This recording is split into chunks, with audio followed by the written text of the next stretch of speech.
Kagandahan ng building. Ito puro, dito ko sa side ng puro babae, ng puro lalaki kasi ang puro babae nandun sa kabilang side. Tapos ayan. المحطة القادمة هي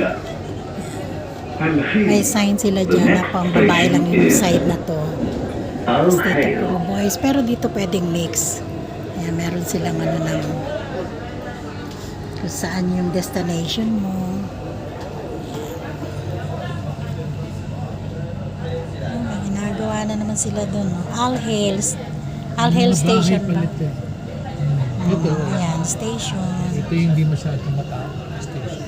Tapos bubukas yung pintuan. Ayan. Bubukas ang pinto. Ayan. Walang masyadong pasahero dito. Ayan. Kaya kita nyo walang masyadong pumasok sa loob. Maski dun sa side ng mga babae. Ganyan sila kalinis at systematic ng ano nila dito. Napakaganda. Hindi ka maliligaw kasi meron siyang guide dun sa taas. Kung saan ka pupunta, makikita mo dyan kung saan ka galing, saan ka pupunta. الأبواب تغلق. Doors Kailangan mo closing. lang mag-tap ng null card. Doon mo pala malalaman magkano pamasahe mo. Okay, bye-bye for now. Later ulit.